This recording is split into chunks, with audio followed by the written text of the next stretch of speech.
Don't forget, you can reach the latest episode of Potomac Watch anytime. Just ask your smart speaker, play the Opinion Potomac Watch podcast.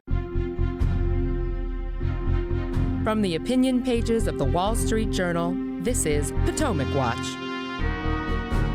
Welcome back. I'm here again with Alicia Finley and Kate Batchelder-Odell. I'm Kim Strassel with the Wall Street Journal opinion pages. We are talking about Biden's proposed Supreme Court reforms. A little bit of history here. Look, we are having a debate in this election in which one side, the Democratic Party, is every day beating the drum on the argument that Donald Trump is a threat to democracy, a threat to standards and norms. And I think as a result, it's worth going through the history here. And Kate, you just touched on this about how we got where we are right now in terms of the situation with the Supreme Court and these nonstop assaults on this institution. I mean, it was Harry Reid that first broke the filibuster for judicial nominees because he was so angry about that.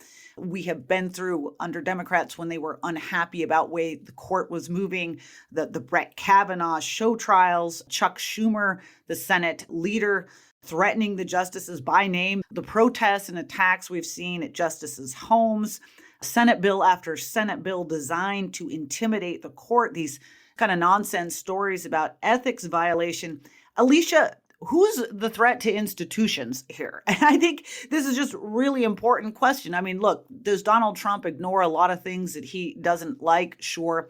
But there are also some pretty big guardrails in effect to ensure that that is limited. What's being suggested here is dismantling the structural foundation of an entire check and balance of our government.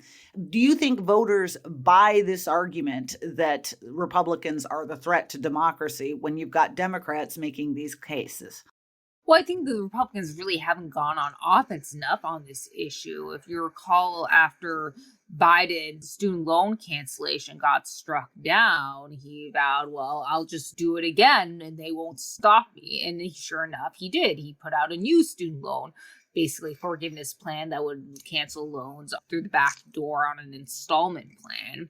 To go back to his eviction moratorium when Justice Kavanaugh wrote in an opinion saying that, well, we won't block the eviction moratorium now because we will presume in good faith that it's going to expire. Well, no, Biden then after that extended it and forced the Supreme Court's hand to block it. The real radicals, as you point out, are the Democrats, especially in terms of the separation of powers. And again, his Supreme Court packing, and I will use the word packing plan, is really a matter of separation of powers, and another way that they are trying to erode the separation of powers, in part by making court and justices provinces of Congress, and the Congress can kind of dictate and control them.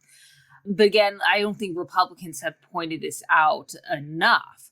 And I think that it'd be wise to go more on offense on this because, to Kate's point, if Democrats hold their Senate majority and you get a Kamala Harris presidency, they're almost certain to at least make some changes. Maybe they don't go all the way on this, what they're proposing, but they'll probably break the filibuster and pack the court. They have shown very few misgivings and compunctions in advancing legislation in the past. Recall when they passed Obamacare, that was by budget reconciliation, and that was actually norm breaking when they did that.